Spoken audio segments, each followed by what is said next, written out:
البلا وبرح الخفا وانكشف الغطاء وانقطع الرجاء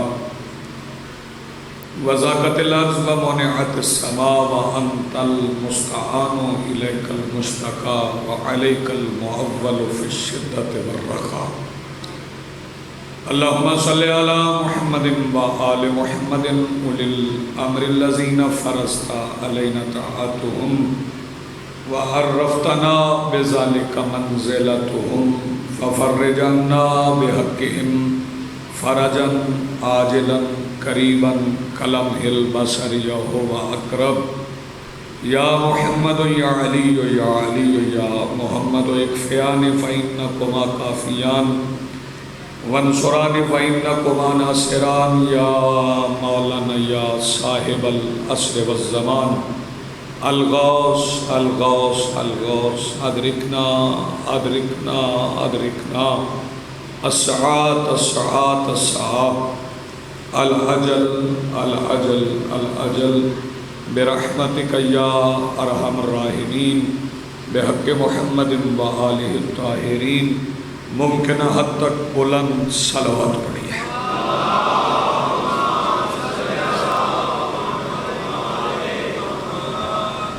بسم اللہ الرحمن الرحیم.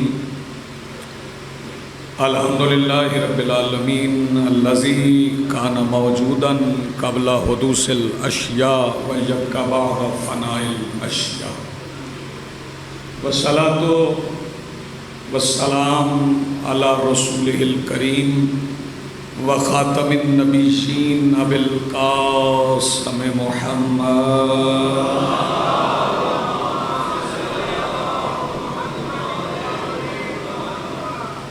والصلاۃ والسلام والتحیۃ والاکرام علی آلہ الطیبین الطاہرین المعصومین المنتجبین المہدیین المظلومین المنتخبین المعصومین المظلومین الذین اذھب اللہ عنہم الرجس وطہرہم تطہیرا.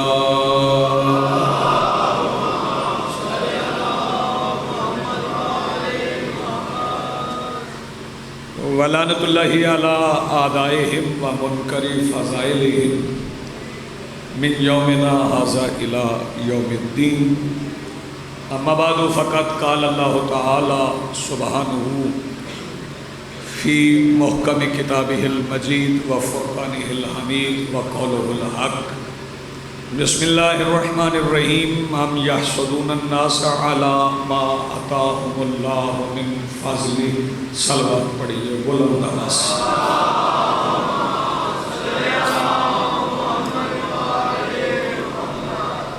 اجازت جی. آج کی صفحہ ادا اس صفحہ انتظار اور اس پر حاضر بلا تفریق مذہب و ملت و مسلک و عقائد و نظریات کربلا کی ریت کے ٹیلہ کے منبر پر تشریف فرما خطیب نظریہ توحید کے استغاثہ پر لبیک کہنے والے غیرت مندوں کے دلوں میں موجود حرارت ولایت امیر المومنین کے وسیلہ سے درخواست گزار ہوں اپنے اس وارث کے حضور جو پردہ غیب میں شاہ سوار وادی نور کی حیثیت سے موجود ہے کہ کائنات کا وہ مطلق العنان مدبر الامور اپنے رخ سے حجاب غیبت ہٹائے اور کعبہ کی چھت سے اپنے پہلے ہی خطبے میں کائنات کو سمجھائے کہ علی کل بھی واجب تھا علی آج بھی واجب.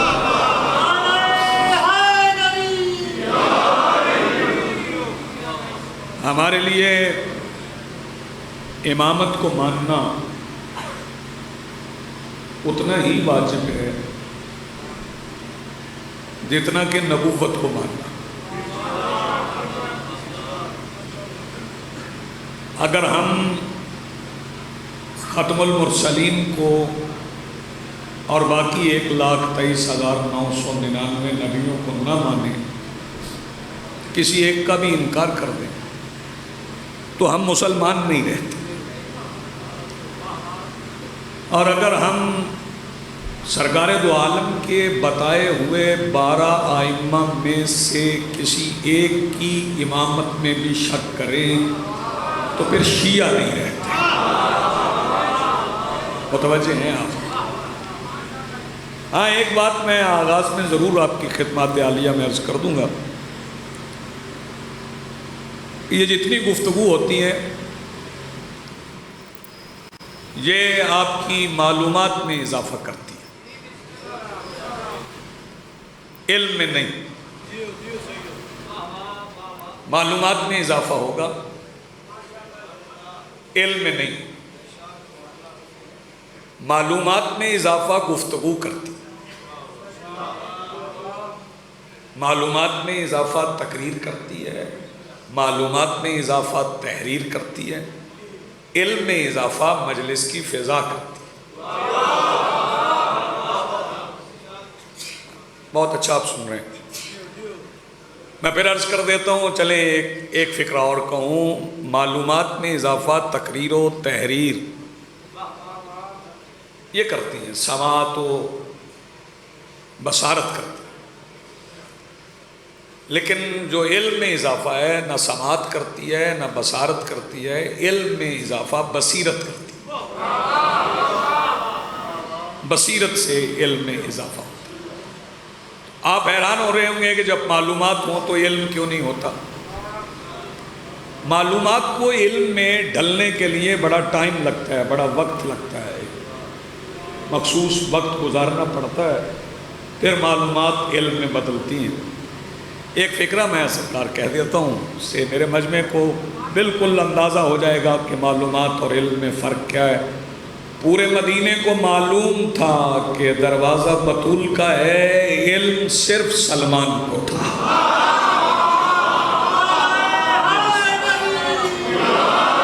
یہ معلوم اور علم میں اس سے آسان میں نہیں بتا سکتا کہ معلوم اور علم میں فرق کیا ہے۔ تو یہ تقریر آپ کی معلومات میں اضافہ کرے گی، لیکن جتنا ربط آپ کا مجلس اعزاز سے رہے گا، جتنے آپ مربوط رہیں گے اس ماحول سے، اور جتنے شفاف رہیں گے اس ماحول میں، اتنا ہی آپ کے علم میں اضافہ ہوتا رہے گا، اور علم پر ہی معرفت کی بنیاد ہوتی ہے۔ پھر ایک فکرہ سن لیں، علم پر ہی معرفت کی بنیاد ہوتی ہے، بغیر معرفت کے علم بھی کسی فائدے کا نہیں۔ جب تک معرفت نہیں ہے علم بھی کسی فائدے کا نہیں ہے، ورنہ بلم باعور کے پاس بڑا علم تھا، معرفت نہیں تھی۔ چلیں بلم باعور آپ کی شاید میں اس کے لیے الگ سے گفتگو کرنا پڑے، ابلیس کے پاس علم تھا، معرفت نہیں تھی۔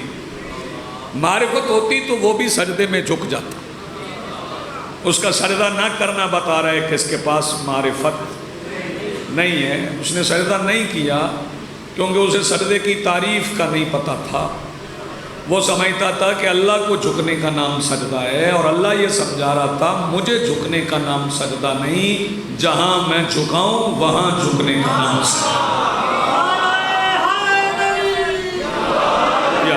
بہت شکریہ، بڑی مہربانی۔ اور یہاں جو مجالس میں ہم پڑھتے ہیں وہ تو فضائل پڑھے جاتے ہیں، بابا جی مصائب پڑھے جاتے ہیں۔ فضائل بھی واقعات پر مبنی ہیں اور مصائب بھی واقعات پر مبنی۔ فضیلت کا بھی آپ کو کوئی واقعہ سنایا جائے گا اور مصیبت کا بھی کوئی واقعہ ہی سنایا جائے گا۔ آپ کی پوری توجہ ہو تو میں فکرہ آپ کے حوالے کروں، گھبرا کے میں نہیں پڑھتا، آپ کی خاموشی سے میں نہیں گھبراؤں گا، لیکن آپ بول پڑیں گے تو ذرا حوصلہ افزائی ہو جائے گی۔ یہ جو تقسیم ہے نا کہ یہ فضائل ہیں اور یہ مصائب، اسے سمجھنے کی ضرورت ہے کہ فضائل کیا ہیں اور مصائب کیا ہے۔ جب تک آپ یہ نہیں سمجھیں گے تب تک آپ کو سننے کا فائدہ نہیں ہوگا۔ فضائل وہ ہیں جو اللہ نے آل محمد کو عطا کیے۔ ایک بندہ بھی داد نہ دے لیکن ایک بندہ سمجھ جائے تو میرے لیے کافی ہے۔ فضائل وہ ہیں جو اللہ نے آل محمد کو عطا کیے۔ مصائب وہ ہیں جو امت نے آل محمد سے کیا۔ پھر سن لیں، فضائل وہ ہیں جو اللہ نے عطا کی، مصائب وہ ہیں جو لوگوں نے، میں امت کہہ گیا کیونکہ سارے افراد تو امت میں شامل ہی ہیں، ابھی تک ہم اسی غلطی پہ چلے جا رہے ہیں، مسلمانوں نے کیا، مسلمانوں نے کیا، مسلمانوں نے کیا. اور یاد رہے کہ علی، حسن، حسین اور 12ویں تک ان ساری ہستیوں سے لڑنے کے بعد کوئی مسلمان نہیں رہتا. بسم اللہ. مولا حسین سے بندے لڑیں گے اور پھر مسلمان رہیں گے، یہ تو بابا جی غلط فہمی ہے نا. اور اسی غلط فہمی میں سرکار بندے کہے جا رہے ہیں کہ مسلمان لڑے، مسلمان لڑے. یہ غلط العوام ہے، مسلمان نہیں تھے. اور یہ زہیر ابن قین نے بھی شب عاشور بتایا.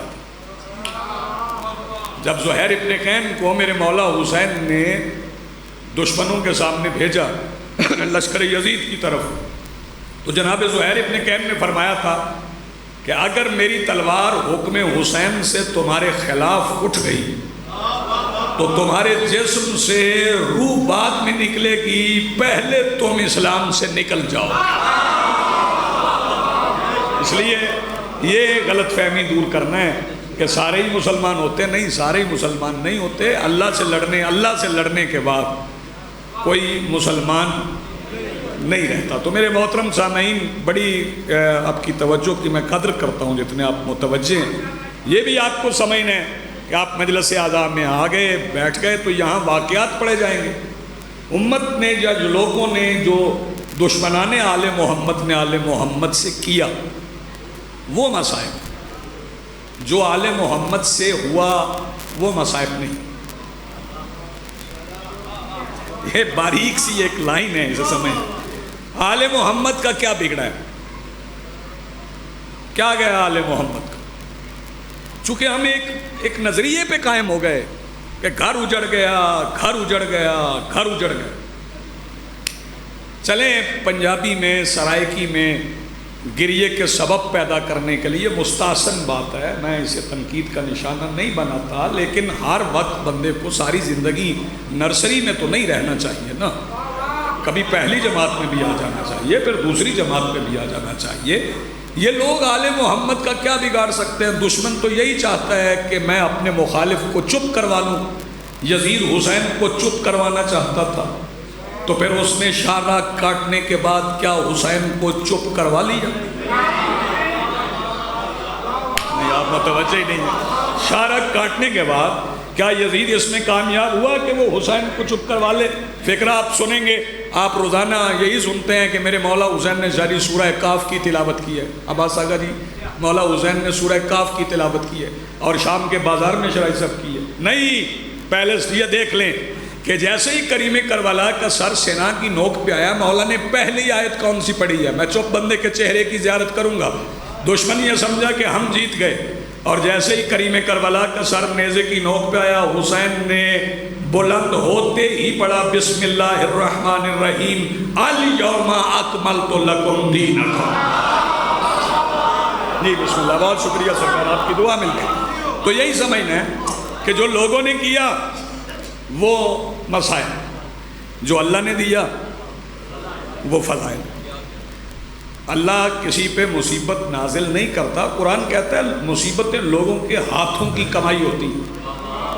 اللہ تو فضائل دیتا ہے، اور جو خدا داد صلاحیتیں ہوتی ہیں ان کا اعتراف کرنے سے ہی بندہ اللہ کے قریب ہوتا ہے. متوجہ ہیں؟ اب مجھے دیر تک پڑھنا ہے. آپ اگر سمجھ رہے ہیں نا میں کوئی جلدی میں نہیں ہوں، میں تھوڑی دیر بیٹھا ہوں، سفر بھی کرنا ہے، اور میں رکھتا بھی ایسا ہی نظام ہوں کہ میں پڑھ لوں اور پھر جا کے پڑھ لوں. یہاں پورا پڑھ لوں پھر آگے پورا پڑھ لوں، یہاں پورا پڑھیں گے پھر آگے پورا جا کے پڑھیں گے. متوجہ رہیے گا. فضائل اللہ نے عطا کیے، تو جو فضیلت اللہ عطا کر لے اسے تسلیم کرنے سے ہی اللہ کا قرب ملتا ہے. عام بندوں کی جو خدا داد صلاحیتیں، توجہ فرمائیے، کئی بندے ایسے ہوتے ہیں ان کی نظر بچپن میں کمزور ہو جاتی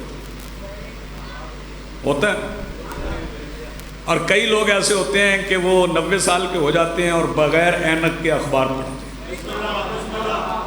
تو اس میں بندے کا تو کمال نہیں ہے، یہ تو اللہ کی طرف سے، یہ تو اللہ کی طرف سے. اب وہ 90 سال کا اب فرد جو بغیر اینک کے اخبار پڑھ رہا ہے، اس پہ زمانے کے حالات نے اثر نہیں کیا اور اس کی نظر ٹھیک ہے، اسے دنیا مان رہی ہے۔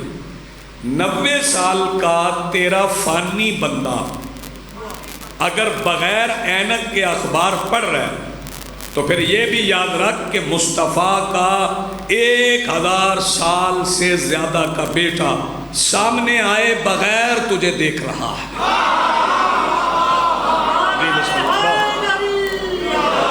بہت شکریہ، بڑی مہربانی۔ تو جو اللہ نے فضیلتیں عطا کی انہیں تسلیم کریں تو اس میں آپ کی بقا ہے۔ اللہ فضائل عطا کرتا ہے اور پھر اللہ کہہ رہا ہے کہ جو فضائل میں نے عطا کی کیا لوگ اس پہ حسد کرتے ہیں؟ کیوں جی؟ قرآن کہہ رہے ہیں، میں تو نہیں کہہ رہا، جو فضائل ہم نے عطا کی ہیں لوگ اس پہ حسد کرتے ہیں۔ حسد جلن ہے۔ مولا فرماتے ہیں حاسد کی سزا اس کا حسد۔ مولا فرما رہے ہیں حاسد کی سزا اس کا حسد ہے۔ بھائی توجہ، آپ اس پہ لعنت بھیجیں، پہلی بات تو یہ ہے کہ آپ لعنت بھیج ہی نہیں سکتے، آپ تو لعنت نہیں بھیج سکتے، یہ لعنت بھیجنے کا اختیار بندوں کے پاس نہیں، نہ صلوات بھیجنے کا نہ لعنت بھیجنے کا۔ اگر یہ اختیار بندوں کے پاس ہوتے تو اپنی برادری پہ صلوات ہوتی، مخالفوں پہ لعنت ہوتی۔ یہ دونوں اختیار اللہ نے اپنے پاس رکھے ہیں۔ ہم یہی کہتے ہیں اللہم لعن، اللہ تو لعنت بھیج، اللہم صلی، اللہ تو درود بھیج۔ یہ اختیار اللہ نے اپنے پاس رکھے ہیں۔ ہاں، صلوات والے نام اللہ نے لکھ کے سربہ مہر کر دیے ہیں، ان میں نیا نام نہیں لکھا جا سکتا، لیکن لعنت کی گنجائش ہے۔ جب بھی علی کے فضائل پڑھے جائیں چہرہ بگاڑ لو، اللہ لعنت بھیج دیتا۔ جی بسم اللہ، جی بسم اللہ، بہت شکریہ، بڑی مہربانی، بہت شکریہ جی۔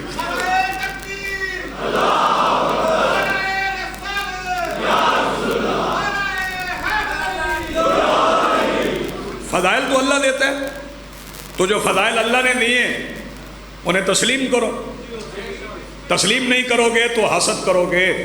توجہ فرمائیے، بندے تو اپنا گھر بنا کے اپنی کمائی سے لکھ دیتے ہیں ھذا من فضل ربی، یعنی تجھے اچھا گھر مل جائے تو یہ اللہ کا فضل ہے، یعنی تو صاحب فضیلت ہے کہ تو نے وہ گھر بنا لیا ہے جو ایک دن گر جائے گا اور اس میں رہنے والے مر جائیں گے۔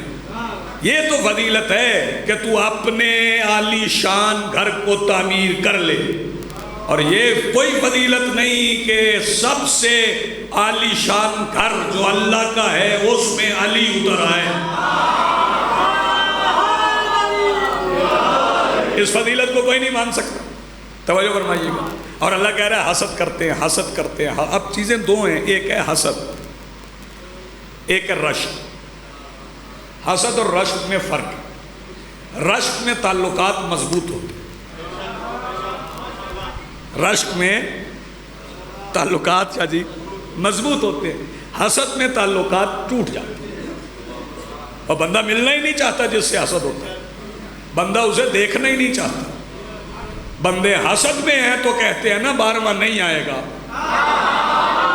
نہیں آپ نے غور نہیں فرمایا، تعلق ٹوٹ جاتا ہے، حسد میں تعلق ٹوٹتا ہے، ہاں رشک میں تعلق بڑھتا ہے۔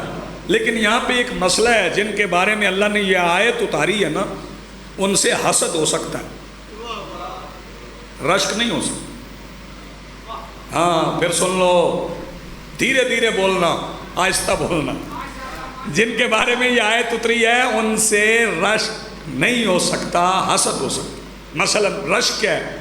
رشک یہ ہے، پوری توجہ، رشک یہ ہے کہ کوئی دور سے کسی بستی سے کوئی بندہ آئے اور یہاں پر اکمل شاہ جی کا، شرازی صاحب کا ادھر ادھر گزرتے گزرتے کوئی گھر دیکھ لے اور کہے یا اللہ میرا بھی ایسا گھر بن جائے، یہ تو ہے رشک۔ حسد بتاؤں کیا؟ توجہ، اس کے لیے میں ایسی باتیں کیا نہیں کرتا، میں چاہ رہا ہوں کہ جو بندے ذرا لنگر کی وجہ سے مخمور ہیں نا وہ ذرا باہر آ جائیں۔ میں ایک فکرہ ایسی بات ہے میں کہا نہیں کرتا لیکن میں کہہ دیتا ہوں، وہ کسی بندے نے نیا گھر بنایا تو اس نے اپنی برادری کو بلا لیا، بابا جی بڑا مضبوط گھر، بڑا عالی شان گھر دیکھ رہا ہے، تو اس نے کہا جی یہ میں نے 13 انچ کی باہر والی دیواریں بنوائی ہیں، اندر 9 انچ والی ہیں، پوری کنکریٹ ہے، بڑے ستون ہیں، میں بیسمنٹ بڑی مضبوط ہے۔ ایک بندہ اس کے دل میں تکلیف تھی، حسد تھی، انہیں آگے بڑا بھی مضبوط ہے کہ بم بگے تے کاٹ نہیں نہ کھڑا تھا، توجہ ہے، یعنی یہ اس کا حسد تھا جو اندر سے بول پڑا۔ باقی لوگ دعا کر رہے تھے یا اللہ ہمیں بھی ایسا دے دے۔ تو یاد رکھیے گا علی سے بندے حسد کر سکتے ہیں، رشک نہیں کر سکتے۔ کیوں؟ یہ تو بندے سوچ سکتے ہیں کہ یہ تلوار جو علی کے لیے اتری ہے، ہاں یہ ہم پہ بھی اترا ہے، ایسا تو نہیں ہو سکتا، یہ تو رشک ہے۔ اگر کہیں تو کوئی بندہ علی سے رشک نہیں کر سکتا، حسد ہی کر سکتا ہے، یا اطاعت کرے یا حسد کرے، یا علی کو تسلیم کر لے یا حسد کرے، رشک تو ہو ہی نہیں سکتا۔ دنیا کو کوئی بندہ ہے جو یہ کہے کہ یا اللہ جیسے بیٹے علی کو دیے ویسے مجھے بھی دے، یا علی جیسا مقام علی کو دیا ویسا مقام مجھے بھی دی۔ بہت اچھا آپ سن رہے ہیں، کچھ بندوں کے سارے ہل رہے ہیں، چلیں ان کے سارے ہلانے پہ بھی میں راضی ہوں، سارے ہلا لیں تو رسپانس تو مل رہا ہے۔ لیکن یہ جو میرے مولا علی کے فضائل ہیں یہ ہم سرکار دو عالم کے بعد مانتے ہیں۔ جاگ رہے ہیں آپ؟ یہ اچھا مجھے بتاؤ، غدیر کے میدان میں مولا علی نے کہا تھا میں مولا ہوں؟ مولا تو جی بولے ہی نہیں، علی تو چپ کھڑے تھے، اور یہیں پر تو ہم رسول کی فضیلت پڑھتے ہیں۔ ہم اسے رسول مانتے ہیں جس کے سامنے علی بھی چپ رہتے ہیں۔ آپ سلامت رہیں جی، بسم اللہ۔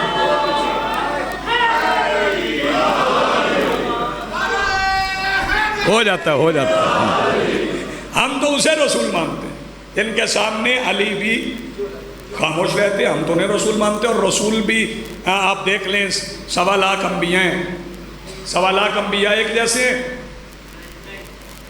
ملانگ شاہ جی کام چل رہے نا، تسی میرے نال بولو، 1.25 لاکھ نبی ایک جیسے نہیں؟ قرآن سے پوچھتے ہیں بھئی ایک جیسے ہیں کہ نہیں؟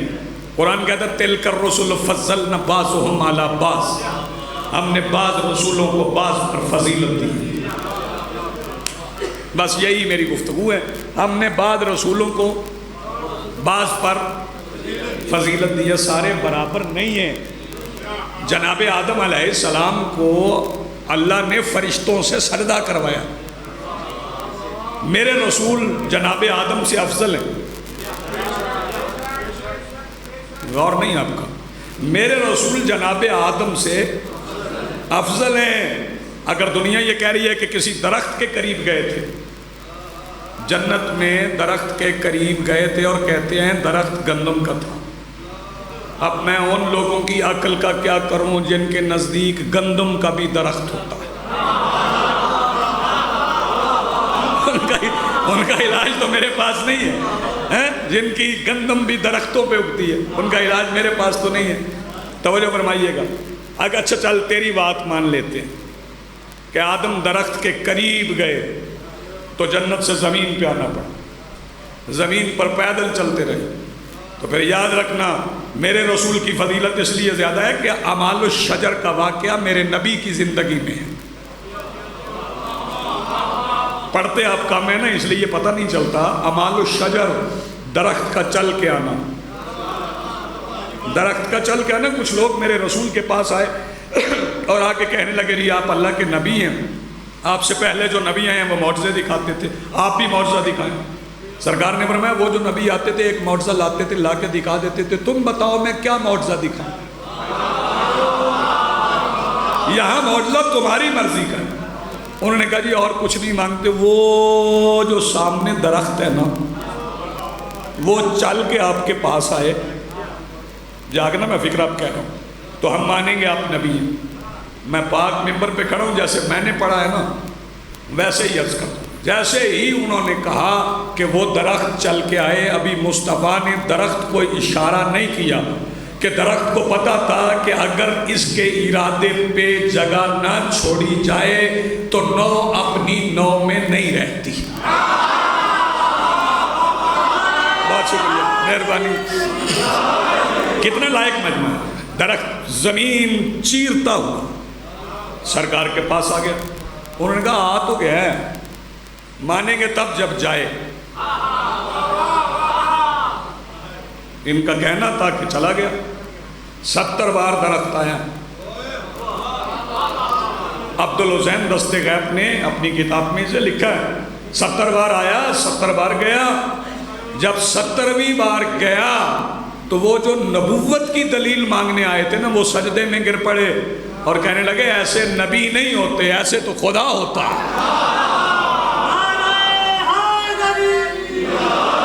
توجہ ایسا ہے, وہ میرے نبی کی فضیلت جناب آدم سے بھی زیادہ ہے. اور پھر جو جناب آدم کو سجدہ ہوا ہے وہ ان کی ذات کی وجہ سے نہیں ہوا, اللہ نے جناب آدم کو میرے نبی کا نام تعلیم کیا. توجہ. پھر جناب نوح علیہ السلام, فضیلت میں پڑھتا جاؤں, 1.25 لاکھ کی تو میں نہیں پڑھ سکتا کیونکہ قرآن میں نام ہی 26 کے ہیں. ہاں باقی تو اچھا, جب قرآن میں 26 نبیوں کے نام ہیں, چپ بندے میری نظر میں ہیں تو ان کی نظر میں بھی ہیں جن کے فضائل میں پڑھ رہا ہوں. توجہ. قرآن میں 26 نبیوں کے نام ہیں تو باقی بابا جی کس نے بتائے؟ باقی اس نے بتائے جس کے سامنے نبی آئے ہیں. یا علی 1.25 لاکھ کی نہیں پڑھ رہا. جناب نوح کی فضیلت کیا, کیا معجزہ ہے جناب نوح علیہ السلام کا. آؤ پترا آؤ آؤ آؤ آجو آجو آؤ جی, تو سوتے بیٹھ. چلو ٹھیک. جناب نوح علیہ السلام کا معجزہ کیا ہے؟ سوچ لو, میرے پاس بھی وقت ہے. کیا معجزہ ہے جناب نوح کا؟ کشتی خشکی پہ بیٹھ کے بنائی. فکرہ کہنے کے بعد آپ کی دعا سے میں, جو بندہ زمین پکڑ کے بیٹھا ہے نا وہ بھی بولنے پہ مجبور ہو جائے گا. طوفان آنے سے پہلے نوح نے کشتی بنائی. جو طوفان آنے سے پہلے کشتی بنائے انہیں نوح کہتے ہیں, اور جو طوفان کے عروج پہ کشتی بنائے اسے حسین کہتے ہیں. آپ سلامت. جی بسم اللہ, بہت شکریہ, بڑی مہربانی. جناب نوح نے کشتی بنائی, لکڑی کی کشتی بنا رہے تھے, لکڑی کی کشتی. بھائی توجہ, ابھی طوفان کا لوگوں کو تو اندازہ نہیں تھا. اللہ نے جناب نوح سے کہہ دیا تھا کہ کشتی بنا, طوفان نے آنا ہے. وہ کشتی بنانے لگے. لوگ مذاق بھی اڑاتے تھے کہ یہ کشتی بنا رہے ہیں, خشکی پہ بیٹھ کے کشتی بنا رہے ہیں. بہرحال وہ کشتی چلی, کوئی بیٹھا کوئی نہیں بیٹھا. 80 افراد بیٹھے اس میں. کتنے بولو؟ 80 افراد بیٹھے اس میں. لیکن جناب نوح کی کشتی میں بیٹھنے والا کوئی فرد بھی رضی اللہ نہیں. بیٹے ہاتھ کھولنا, ہاتھ کھولنا. جناب نوح کی کشتی میں بیٹھنے والا ایک فرد بھی رضی اللہ نہیں. حسین کی کشتی میں جتنے بیٹھے, جی بسم اللہ, شبیر کی کشتی میں جتنے بیٹھے ان میں سے بھی کوئی رضی اللہ نہیں ہے, کیونکہ وہاں سارے علیہ السلام ہیں.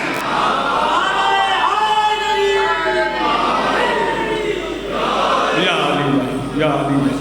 اچھا پھر جناب نوح کی کشتی یہ ہے کہ جب چل پڑی نا, جب طوفان آ گیا تو پھر بیٹھنے کی گنجائش نہیں رہی. یہ فکرہ آپ نے پہلے سنا ہو تو اپنی داد سنبھال کے رکھیں. جب کشتی چل پڑی, طوفان آ گیا تو پھر بیٹھنے کی گنجائش نہیں رہی. پھر لوگوں کی دوڑیں لگ گئی, پھر غرق ہونے لگ گئے. لیکن کربلا میں جب طوفان آ گیا, طوفان عروج پر تھا, پھر ایک بندے کا دل چاہا کہ میں کشتی پہ بیٹھوں. جی بسم اللہ سرکار. پھر ایک بندے کا دل چاہا کہ میں کشتی پہ بیٹھوں. پھر میرے مولا حسین نے اسے بھی بٹھا لیا. یہ آپ سلامت رہیں. جناب نوح کی کشتی معجزہ ہے, لیکن سرکار دو عالم نے فرمایا کہ میرے اہل بیت کی مثال کشتی نوح جیسی ہے.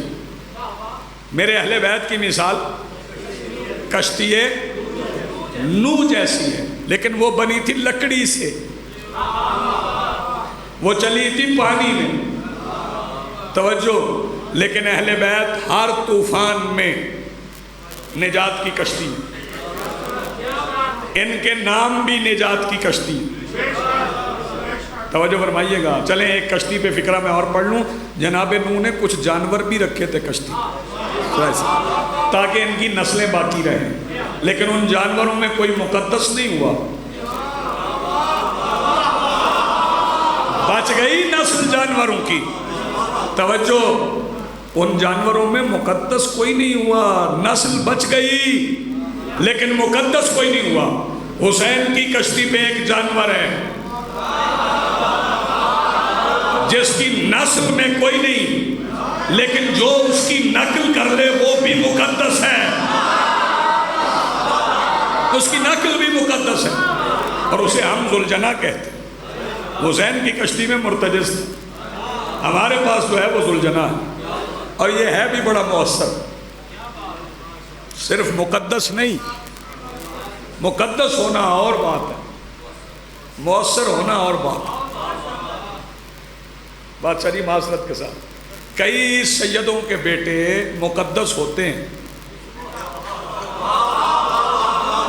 مؤثر نہیں ہوتے۔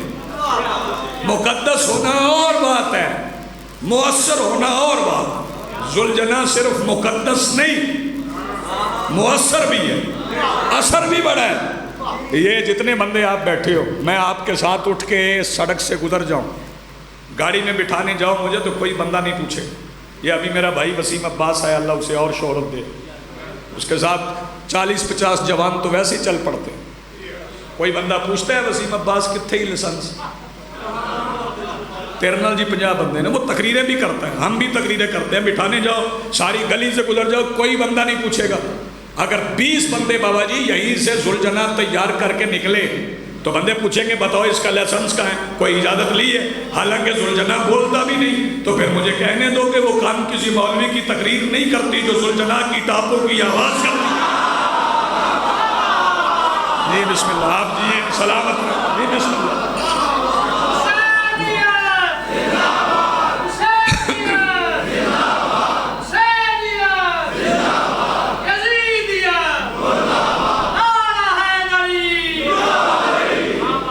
جی ہیں جی سلامت میں، بہت شکریہ سید، مہربانی۔ وہ مؤثر بھی ہے، وہ مقدس بھی ہے، اثر بھی بڑا اس کا، اور اثر صرف یہ نہیں ہے۔ کیوں یہ ذوالجناح کو کیوں بندے روکتے اس لیے ہیں کہ جب ذوالجناح گلی سے گزرتا ہے تو لوگ منتیں مانگتے ہیں۔ جو لوگ جلوس میں نہیں آ سکتے نا، اور جو بیبیاں محلے کے مولوی سے ڈرتے ہوئے جلوس میں نہیں آتی کہ شام کو پھر پڑھوانا پڑے گا،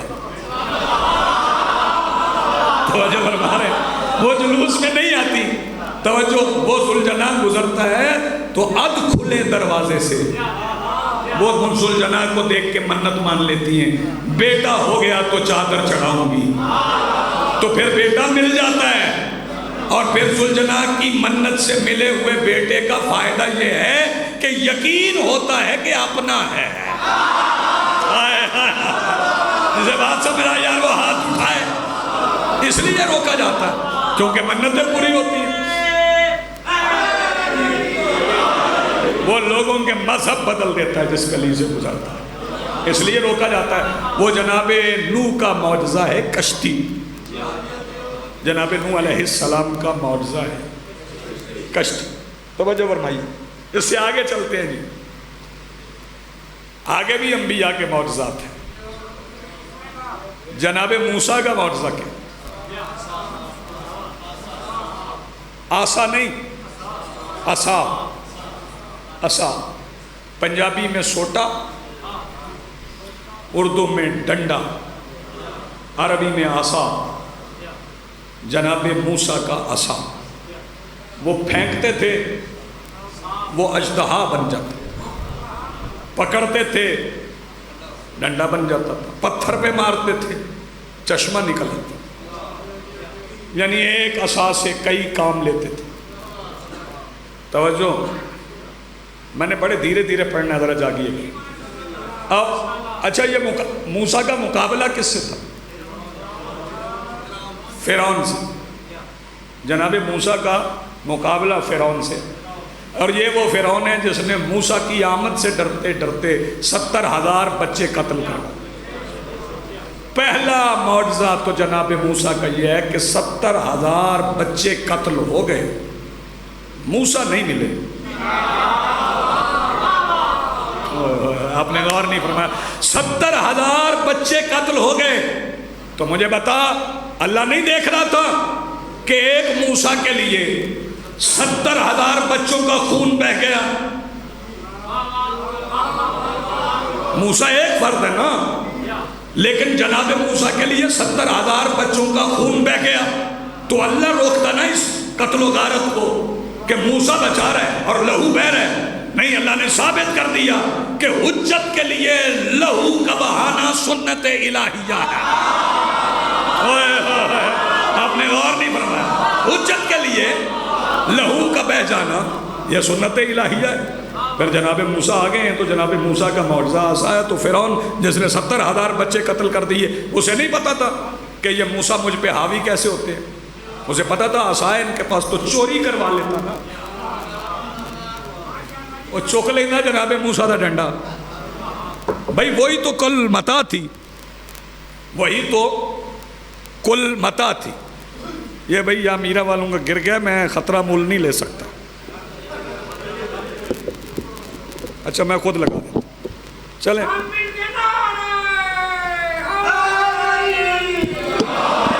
تو وہ سوٹا جناب موسیٰ کا ڈنڈا ان کا چوری کروا لیتا، کسی سے لڑتے نہیں کروایا اس نے۔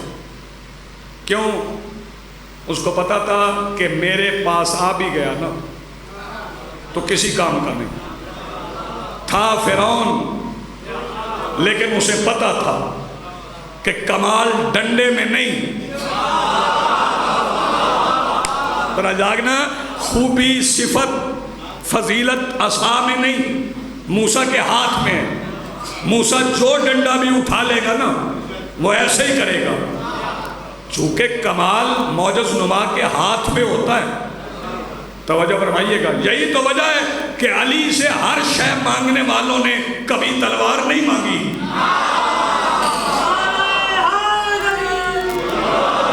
کیونکہ انہیں پتا تھا کہ کمال تلوار میں نہیں، علی کے ہاتھ میں۔ توجہ فرمائیے گا، پھر جناب موسیٰ اللہ سے ملنے گئے،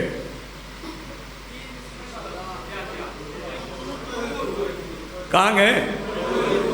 طور پہ نہیں، وہ طور والی بات اور مقدس وادی میں گئے۔ جناب موسیٰ گئے تو حکم ہوا فخل نعلیک، ہم سے بات کرنا ہے تو جوتا اتار۔ نہیں، آپ نے غور نہیں فرمایا، آپ نے غور نہیں فرمایا، اگر ہم سے بات کرنا ہے تو جوتا اتار۔ اچھا یہ مجھے بتاؤ کہ جوتے کا تلوا نجس ہوتا ہے؟ نہیں، جوتے کا تلوا نجس نہیں ہوتا، کیونکہ ہر شے کے لیے ایک مطہر ہے جو اسے پاک کرتا ہے۔ توجہ، زمین کے لیے مطہر ہے سورج، اور جوتے کے تلوے کے لیے زمین۔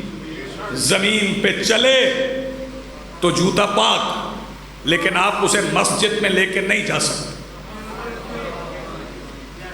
توجہ، میرے سامنے میرے مولا کا فرمان آ گیا، میں نوجوانوں کو سناؤں گا نہیں تو خیانت ہو جائے گی۔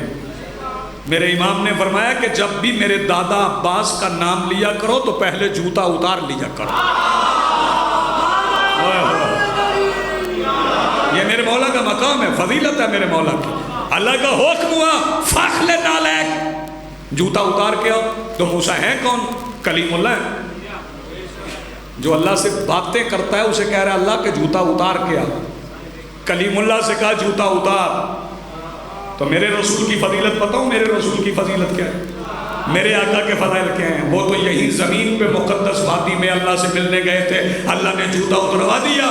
باتیں کرنے گئے تھے، اللہ نظر نہیں آیا، نظر نہیں آیا، ہاتھ نہیں ملایا، بات ہوئی تو جوتا اتروا دیا۔ اور جب مصطفیٰ گئے تو اللہ نے کہا ہم سے ملنا ہے تو جوتا پہن کے آ۔ میرے رسول ایک کو بندری ڈیوٹی نہ رہتے، مل کے بولو حیدری۔ جناب موسیٰ جوتا اتار کے گئے، مصطفیٰ جوتے سمیت گئے۔ آگے بڑھو، جناب ابراہیم وہ کون ہے؟ وہ خلیل اللہ ہے۔ کون ہے؟ خلیل اللہ۔ توجہ، اللہ کے خلیل ہیں۔ خلیل کے معنی کیا ہیں؟ سارے بولو، کس کا دوست؟ شرک نہیں ہو گیا؟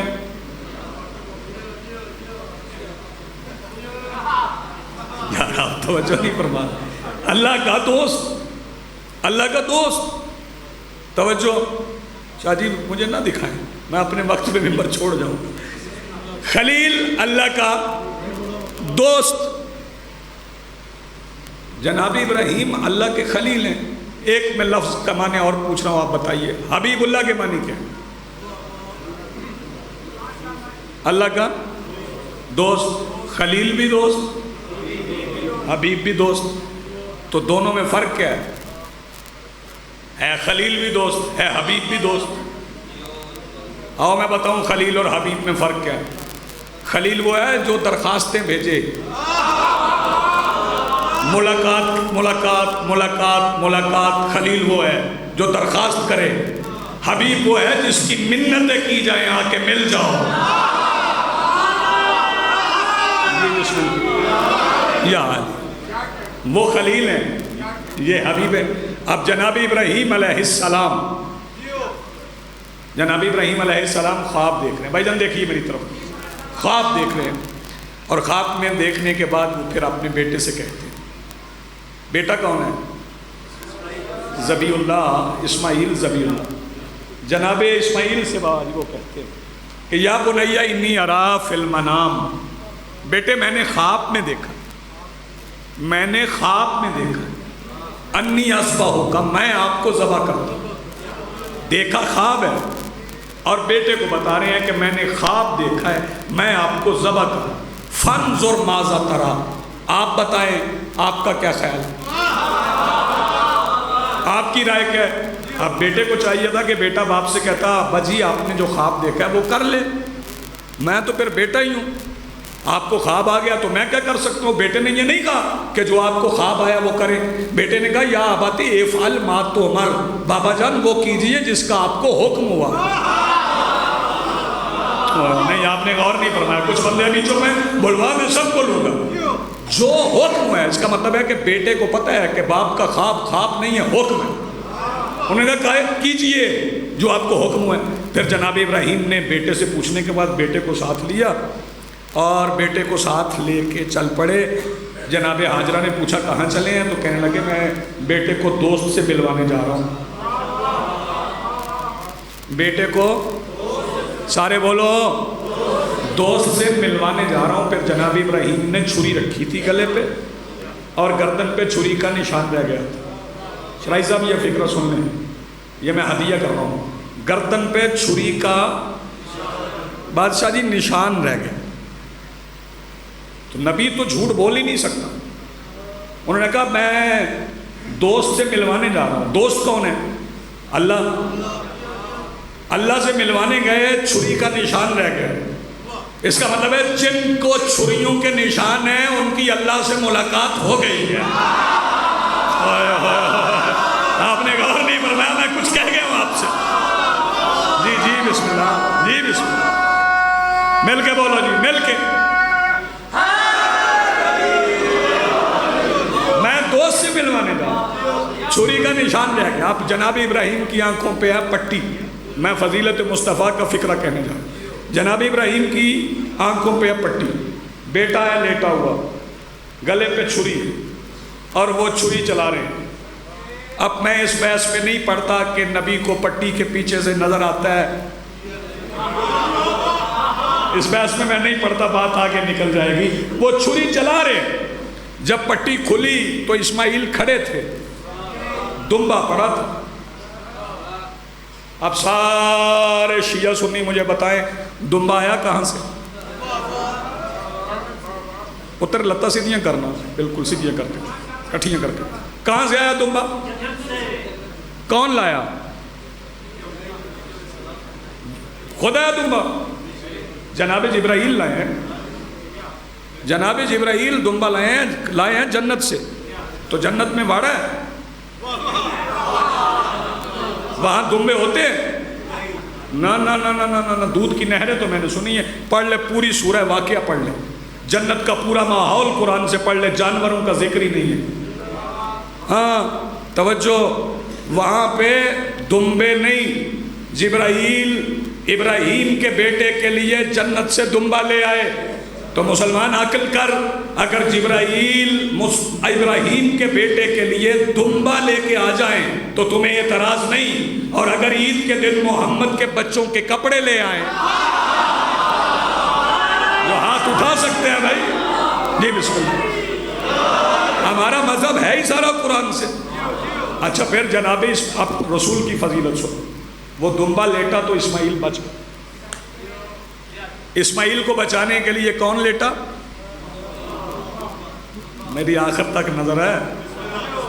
اسماعیل کو بچانے کے لیے کون لیٹا؟ سارے بولو دمبا. پھر میرے مصطفیٰ کا ابراہیم اور اسماعیل سے مقابلہ کیا؟ اسماعیل کی جان کو خطرہ تھا تو لیٹا دمبا، محمد کی جان کو خطرہ تھا ہجرت کی رات تو دمبا نہیں علی لیٹے. جی بسم اللہ. جی سلامت. جی بسم اللہ.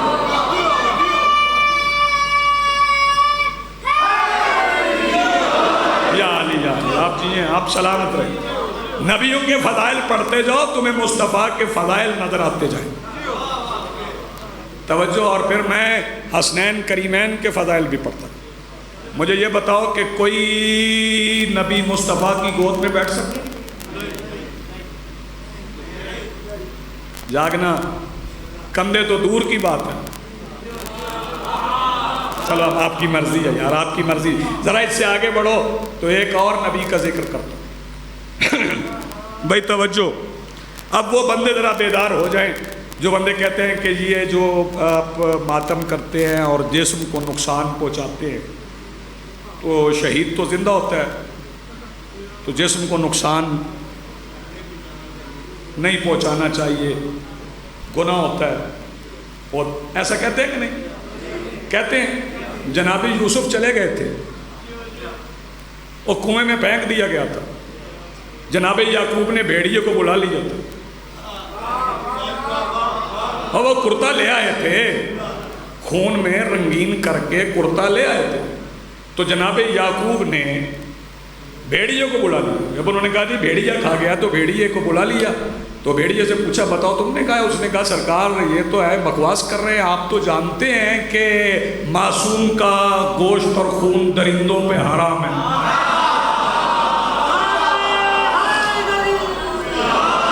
جی آپ سلامت رہیں، آپ کی زندگی. انہوں نے کنویں میں پھینک دیا تھا. پھر جناب یوسف چلے گئے، یعنی جناب یعقوب نے انکوائری مکمل کر لی. انکوائری ہو گئی کہ میرے بیٹے کو کھایا شایا کسی نے نہیں، ہے زندہ. اور روتے تھے. کیا کرتے تھے؟ اور صرف روئے نہیں، قرآن نے رونا بتایا کہ کتنا روئے. قرآن کہتا ہے وَابْيَضَّتْ عَيْنَاهُ مِنَ الْحُزْنِ، کہ یعقوب نے رو رو کے آنکھیں سفید کر لی. جاگو بھائی جاگو. آنکھیں چلی گئی. اتنا روئے یوسف کے لیے، حالانکہ پتا تھا یوسف زندہ ہے. تو بھی کہتا ہے کہ حسین شہید ہے تو زندہ ہے تو نہ رو، جسم کو نقصان نہ پہنچا. تو پہلے یعقوب کو سمجھا. آپ نے توجہ نہیں فرمایا. آنکھیں چلی گئی. پھر وہاں مصر سے کرتا آیا. کرتا کس کا تھا؟ کیوں نہیں شاہ جی؟ با ملنگ شاہ جی. جناب یوسف کا کرتا جناب یعقوب کی آنکھوں پہ لگا تو آنکھیں واپس آ گئی. جاگنا. اس کا مطلب ہے کہ جس کے لیے ماتم کیا جائے اگر وہ کوئی چیز بھیج دے تو شفا مل جاتی ہے. میرا بیدار مجمع. اور پھر جناب یوسف ضرب المثل بن گئے. حسن یوسف کیا بن گیا؟ بولو. ضرب المثل کوئی مشکل لفظ ہے، میں اسے تو نہیں سمجھا سکتا جو لفظ کو لفظ کہتا ہوں۔ یہاں ممبر پہ بندے علم کو علم کہہ جاتے۔ توجہ، ضرب المثل بن گئے یوسف۔ اور ربیع الاول منانے والوں، اس ممبر سے یہ فکرہ سنتے جاؤ، یوسف کے حسن کی کوئی مثال نہیں۔ سر اٹھاؤ گے تو سارے بندے بول پڑو گے پتہ نہیں دنیا کی عقل کہاں چلی گئی، جسے محمد یوں کرے وہ یوسف ہے، اور جسے یوں کرے، جس بندے کا ہاتھ اب بھی نہیں اٹھا، جسے مصطفیٰ ماتھے سے اتار دیں وہ تو یوسف ہے، اور جسے کندھے پہ بٹھا لیں وہ کیا ہے؟ ان کا حسن کیا ہوگا؟ پھر جناب یوسف کیا کرتے تھے؟ زندان میں چلے گئے تو خواب دیکھتے نہیں تھے، خوابوں کی تعبیر بتاتے ہے نا، ایسا تعبیر بتاتے تھے، بندے تعبیر پوچھتے تھے۔ زندان میں تھے تو وہاں ایک شرارتی بھی تھا، نبی کے بالکل پاس ایک شرارتی تھا زندان میں۔ اس نے کہا چلو مذاق کرتے ہیں۔ اس نے کہا جی اٹھ کے صبح خواب اس نے نہیں دیکھا تھا، وہ بس مذاق کرنا چاہتا۔ اس نے جناب یوسف سے کہا جی کہ میں نے ایک خواب دیکھا ہے، خواب اس نے سنایا۔ جناب یوسف نے فرمایا تیرے خواب کی تعبیر یہ ہے کہ تو پھانسی لگے، تو سولی چڑھے۔ وہ ہنس پڑا، اس نے کہا میں نے تو خواب دیکھا ہی نہیں، آپ نے تعبیر بھی بتا دی۔ جناب یوسف نے فرمایا اب تو نے دیکھا یا نہیں دیکھا، میں نے کہہ دیا نا تو سولی چڑھے گا۔ شاباش، جو ہاتھ اٹھ گئے ہیں، جب میں نے کہہ دیا تو سولی چڑھے گا۔ یہ مقام ہے نبوت کا، اور میرے رسول کا مقام کیا ہے کہ میرے رسول کا نائب ہے۔ بندے اس سے مذاق کرنا چاہتے ہیں اور ایک بندے کو تیار کرتے ہیں کہ یہ روزانہ کمبر اپنے مولا کے فضائل سناتا ہے، تو چل نا آج مذاق کریں، تو ذرا ایکٹنگ کر۔ آل محمد کے دربار میں ایکٹنگ نہیں چلتی، بندہ ادھر سے کرے یا ادھر سے کرے، توجہ فرمائیے گا۔ چل ذرا ایکٹنگ کر۔ ایکٹنگ کیا؟ انہوں نے کہا کچھ نہیں، بس تو نے مرنے کی ایکٹنگ کر۔ انہوں نے کہا پھر؟ انہوں نے کہا ہم نے تمہیں کفن پہنا۔ اس نے کہا نہیں نہیں مجھے بڑا ڈر لگتا ہے کفن سے۔ انہوں نے کہا نہیں پکا تھوڑا ہی پہنانا ہے، بات پہنائیں گے، تمہیں لٹائیں گے، علی سے کہیں گے بندہ مر گیا، جنازہ پڑھائیں، وہ جنازہ پڑھائیں گے، ایک بندہ کھانسے گا، تو نے درمیان میں سے اٹھ جانا ہے، ہم سارے تالیاں بجائیں گے، دوڑیں گے، ٹھٹھا کریں گے۔ انہوں نے کہا ٹھیک ہے، اگر تھوڑی دیر کے لیے پہنانا تو پہنا لو، پکا نہ ہو۔ توجہ، پہنا لیا، چار پائی پہ رکھا، لے کے چل پڑے، مولا علی سے درخواست کی، مولا سے کہنے لگے جنازہ پڑھو۔ یہاں بندے روایت پڑھتے ہوئے غلطی کرتے کہ مولا نے پوچھا سوچ لو پڑھا دوں۔ مولا نے نہیں پوچھا، جناب کمبر نے پوچھا، مولا علی نے نہیں پوچھا، جناب کمبر نے پوچھا اس سے پوچھ لو پڑھا دیں۔ اس سے پوچھ لو پڑھا دیں۔ انہوں نے کہا نہیں یہ تو مر گیا ہے۔ جناب کمبر نے کہا ٹھیک ہے مر گیا تو پھر مر گیا، پڑھاتے ہیں جنازہ، مولا جنازہ پڑھا دے۔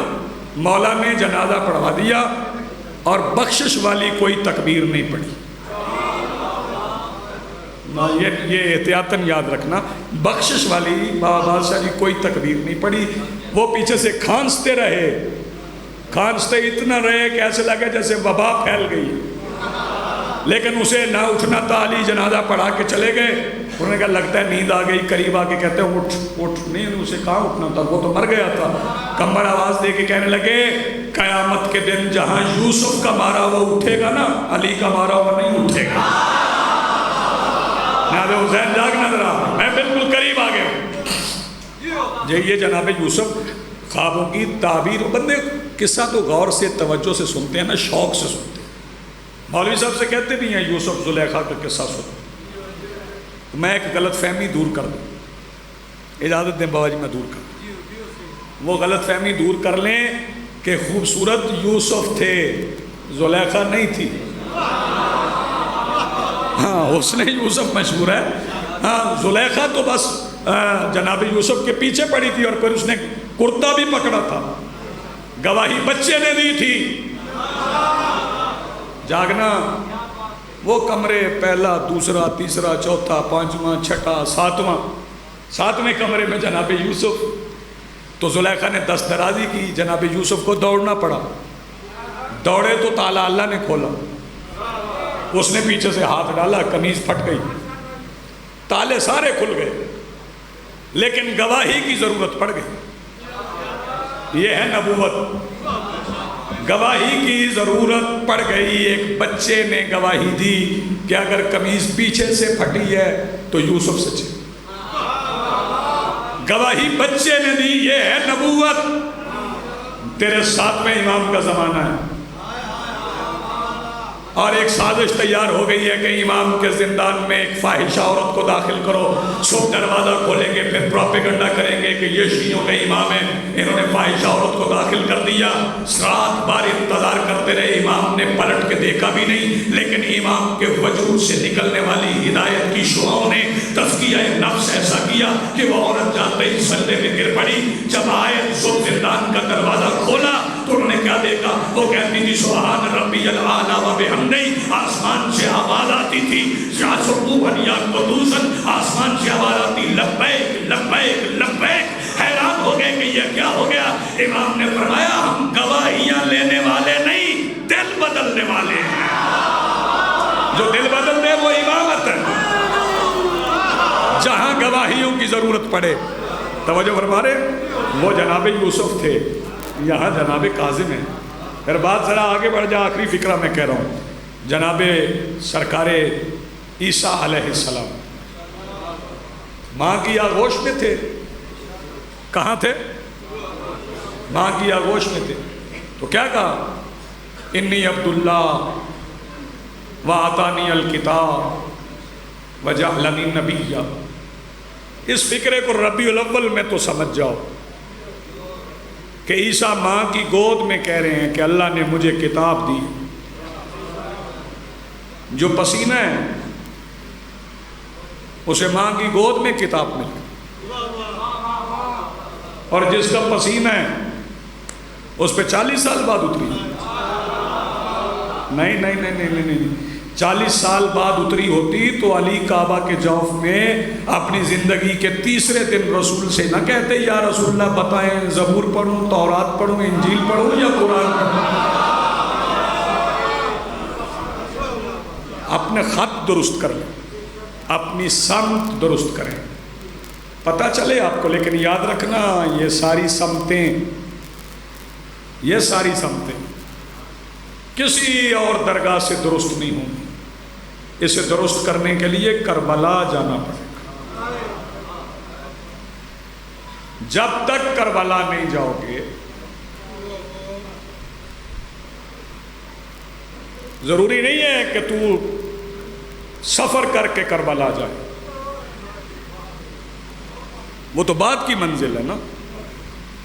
پہلی منزل یہ ہے کہ تو اپنے گھر میں بیٹھا اور تیری فکر کربلا چلی جائے, تیری سوچ کربلا چلی جائے.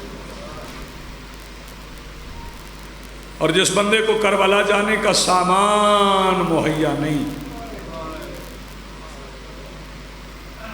جو شام نہیں جا سکتا, وہ لاہور چلا جائے. وہاں بھی علی کی بیٹی. تصدیق ہو گئی ہر جگہ سے, جہاں جہاں لوگوں کو شک تھا وہاں سے لوگوں نے تصدیق بھی کر لی. لاہور میں بھی علی کی بیٹی کا مزاج ہے. آج 5 ربیع الاول ہے.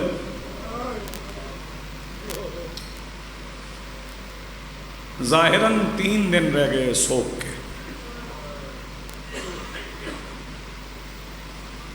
اس سوگ کے ختم ہونے کا مطلب یہ نہیں ہے کہ غم حسین ختم ہو. نہ آپ کو اپنے معمولات زندگی سر انجام دینے کی اجازت دی گئی. وہ شادیاں جو رکی ہوئی تھی وہ کر لو، وہ گھر جو آپ نے بنانا تھے وہ بنا لو۔ غم حسین عارضی غم تو نہیں ہے، یہ 2 مہینے 8 دن کا غم نہیں ہے نا، حقیقی خوشی اس دن ہوگی جب پردہ غیب سے بطول کا بیٹا نکل کے بتائے گا کہ کہاں کہاں پہ علی کی بیٹیوں کی قبریں ہیں۔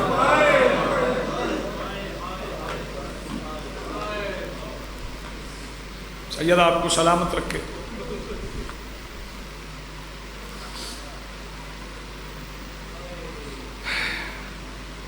ان دنوں میں معمل بھی برآمد ہوتے،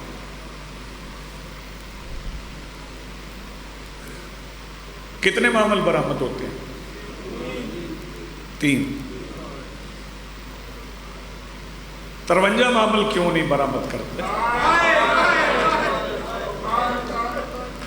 سبحان اللہ، مرحبا۔ میرے عزیز کی توفیقات خیر میں مالک اضافہ فرمائے، بادشاہ جی کا سایہ سلامت رہے، کیونکہ واپس 3 گئے۔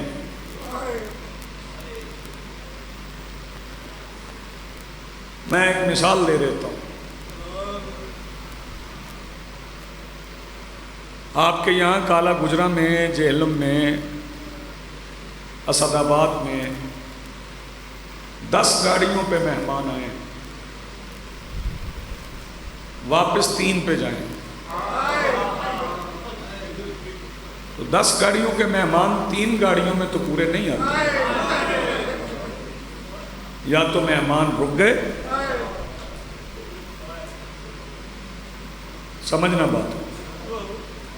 53 معامل جو آئے، 53 معامل، واپس 3 کیوں گئے؟ او جوانوں، 50 معاملوں میں سوار علی کی بیٹیوں کو 1 سال میں شام کا سفر کھا گیا۔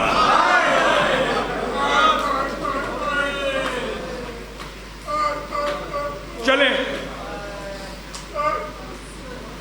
بادشاہ جی، بابا ارشد شاہ جی، ملنگ شاہ جی، عباس شاہ جی، اکمل شاہ جی، جتنے میرے محترم بیٹھے ہو، شراجی صاحب، میں یہاں قریب عزاداری کے مراکز ہیں، میری اتنی حیثیت تو نہیں، میں پوری قوم کا نمائندہ بن کے رونے پہ اعتراض کرنے والوں سے ایک وعدہ کرتا ہوں کہ یار ہمارا ایک کام کرو، ہم رونا چھوڑ دیں گے، صرف ایک کام کر دو، نہ ماتم کریں گے نہ روئیں گے، کام ہمارا صرف یہ ہے کہ 50 معاملوں میں سوار مستورات کی قبریں ہمیں پوری کر دیں۔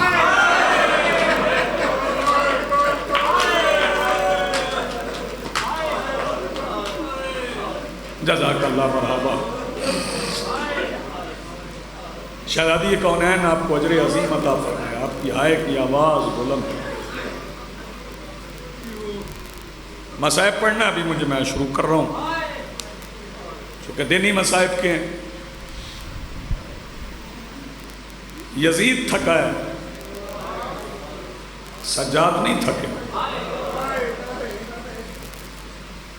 یزید گھبرایا ہے، علی کی بیٹیاں نہیں گھبرائی۔ ہاں، یزید حسین کو شہید کر کے تھک گیا، پتہ نہیں کون ہائے کرے کون نہ کرے۔ سجاد بہن دفنا کے بھی نہیں تھکے، کون روئے گا اس وقت؟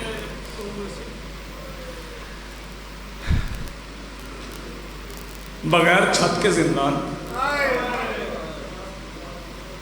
بات صرف گرمی کی نہیں ہے، کتنے سال آپ نے چہلم کیا شام میں؟ 12 سال، کتنی سردی تھی؟ بغیر چھت کے زندان میں سال گزارا ہے علی کی بیٹی نے۔ وہیں برف، وہیں بارش، علی کی بیٹیاں اسی زندہ، تھکی نہیں ہیں۔ سال کے بعد یزید نے میرے مولا سجاد کو بلوایا، میرے مولا تشریف لے گئے۔ جب بادشاہ دربار تشریف لے گئے تو اس نے سپاہی سے کہا سجاد کو کرسی دو۔ سپاہی نے کرسی رکھی، مولا نہیں بیٹھے۔ یہ لائن کہنے لگا سجاد میں نے کرسی رکھی ہے بیٹھو۔ مولا نے فرمایا نہیں، اس فرش پہ رکھی ہوئی کرسی پہ میں نہیں بیٹھوں گا۔ کہنے لگا میں جو کہہ رہا ہوں کیوں نہیں بیٹھا؟ مولا نے فرمایا نہیں، مجھے تیرے دربار کے فرش پہ ابھی بہن کے قدموں کے سرخ نشان نظر آتے ہیں۔ سیدہ سلامت رکھے، عبادت ہو رہی ہے، ہائے کر رہے ہیں، آپ کی آوازیں بھی بلند ہو رہی ہیں، آنسو بھی۔ یہ کہتا ہے شام سے آپ واپس مدینہ چلے جائیں۔ مولا فرماتے ہیں واپسی کا فیصلہ میں نہیں کر سکتا، کون کرے گا؟ مولا نے فرمایا قافلے کا سالار میں نہیں، میری پھوپھی ہے۔ کہنے لگا اپنی پھوپھی سے پوچھ لو۔ مولا سجاد آئے، عرض کی پھوپھی اماں یزید کہتا ہے آپ مدینہ واپس چلے جائیں۔ شہزادی فرماتی ہیں جاؤ میرے بھائی کے قاتل سے کہو میں فاتح ہوں، فاتح اپنی شرطیں منواتے ہیں، میری کچھ شرطیں ہیں۔ جی پھوپھی اماں شرطیں کون سی؟ فرمایا 3 ماحول دے، رونے کے لیے گھر دے، لٹا ہوا سامان واپس دے، میرے بھائیوں کے سر دے، بشیر بن جزلم مہاری دے۔ میرے مولا شرائط لے کے آ گئے۔ پاک مخدومہ سے سوال کیا گیا شہزادی آپ نے رونے کے لیے گھر یزید سے مانگا؟ آپ کے سفر میں کربلا بھی ہے، مدینہ بھی ہے، وہاں رو لیجئے گا۔ فرمایا نہیں، یہ بات میں نے اپنے بھائی کے عزاداروں کے لیے کی ہے کہ اگر رونے کی اجازت یزید سے بھی مانگنا پڑے تو عزاداری نہ چھوڑنا۔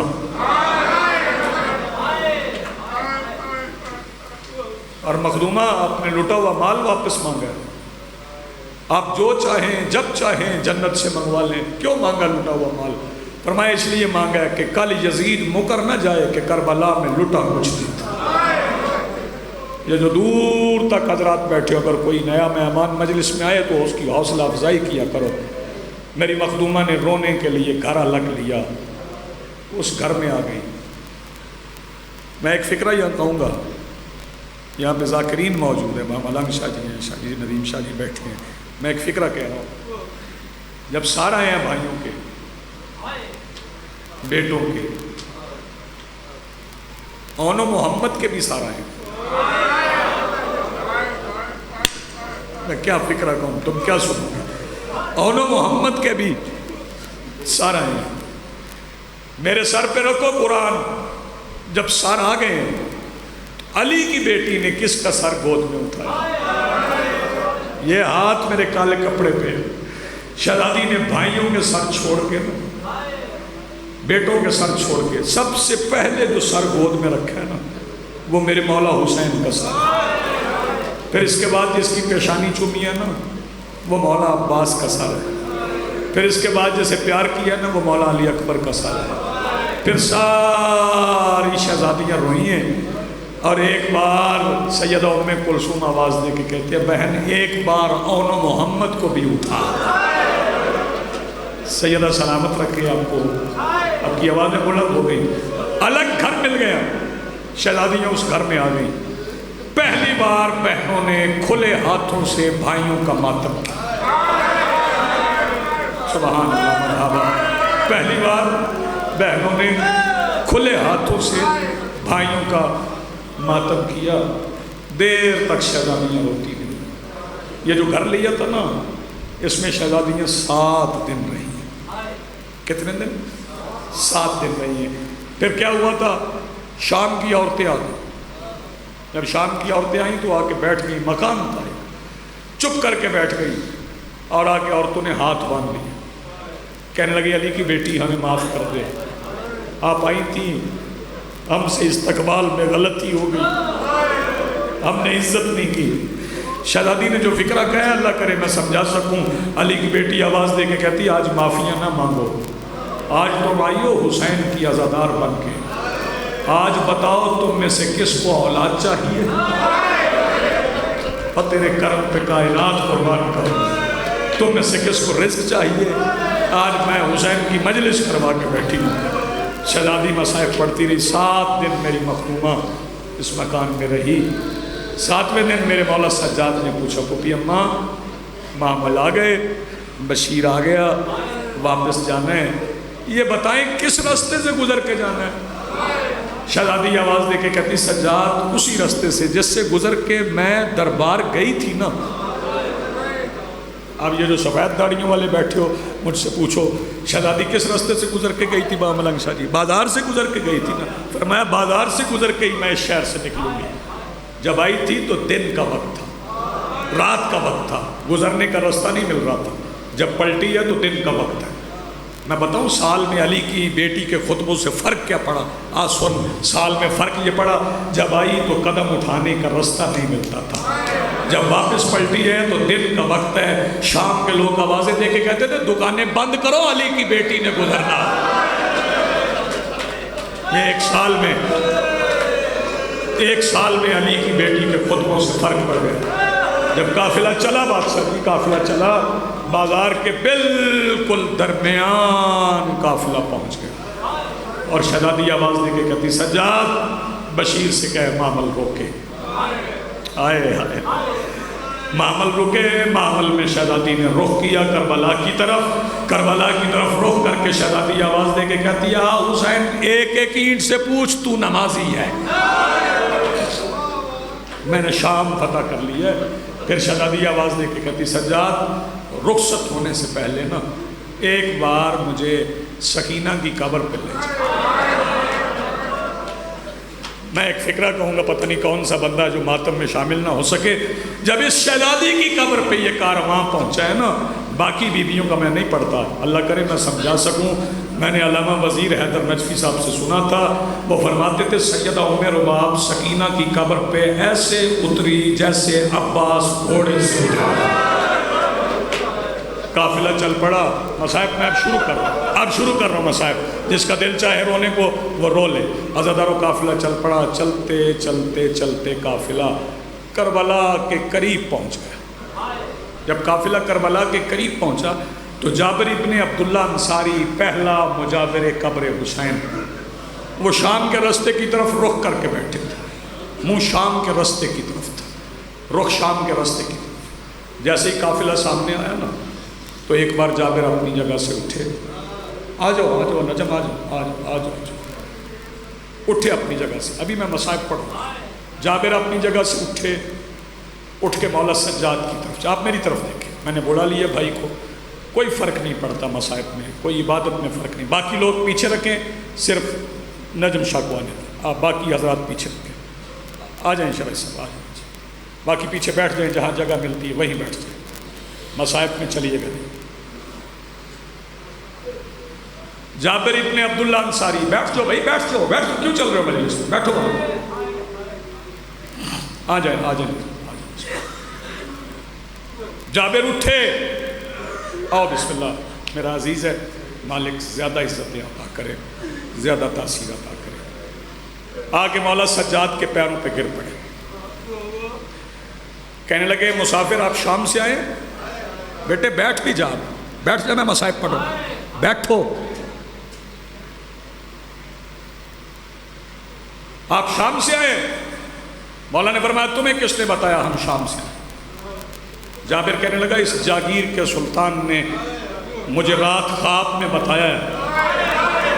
جابر کل فجر کے بعد جو قافلہ شام سے آئے نا، ویسے پابندی ہے کہ اس شہر سے، اس قبرستان سے کوئی سوار ہو کے نہ گزرے، مگر جو قافلہ شام سے آئے نا، شام سے آنے والے قافلے کے پردہ داروں سے کہنا ایک بار اپنے ناکوں پہ بیٹھ کے میری قبر سے گزرے۔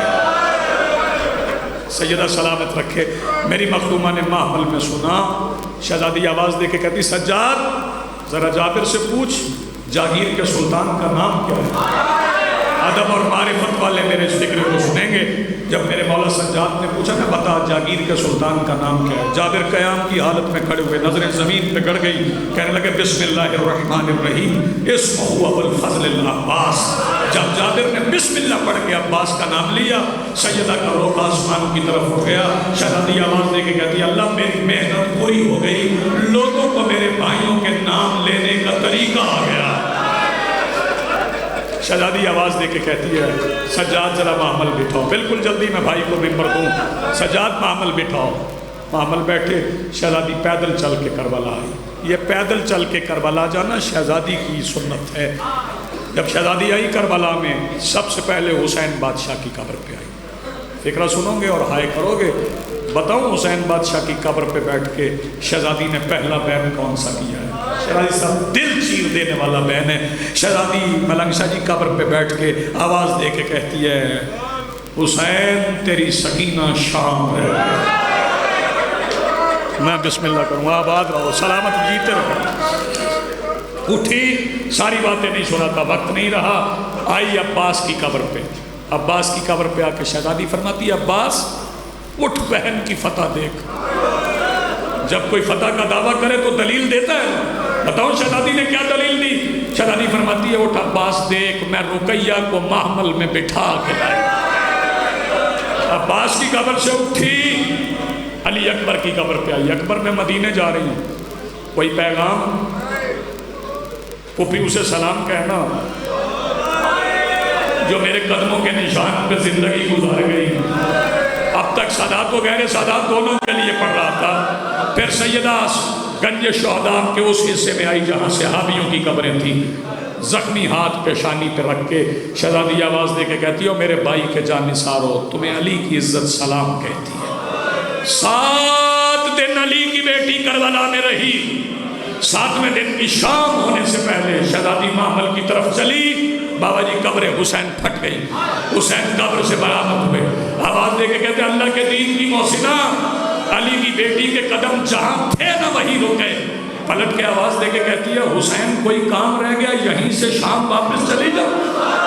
حسین آواز دے کے کہتے ہیں نہیں تیرے ایک قدم کا صدقہ دین قیامت تک زندہ رہے گا۔ شہزادی آواز دے کے کہتی ہے حسین پھر روکا کیوں؟ شبیر فرماتے ہیں میری قبر پہ آئی ہو، عباس کی قبر پہ گئی ہو، اکبر کا ماتم کیا ہے، قاسم کو روئی ہو، عسکر کی قبر پہ گئی ہو، میرے ایک ایک صحابی کی قبر پہ جا کے ان کا شکریہ ادا کیا ہے۔ جب اتنی قبروں پہ اپنی مرضی سے گئی ہو، پھر 2 قبروں پہ میری مرضی سے جاؤ۔ شہزادی آواز دے کے کہتی ہے حسین بتا کس کی قبر پہ تیری مرضی سے جاؤں؟ حسین آواز دے کے کہتے ہیں وہ اون محمد جن کے جنازوں سے تو 11 محرم کو چپ کر کے گزر گئی۔ بس یعلم الذین ظلموا ایہم انقلب ینقلبون ولعنۃ اللہ علی القوم الظالمین۔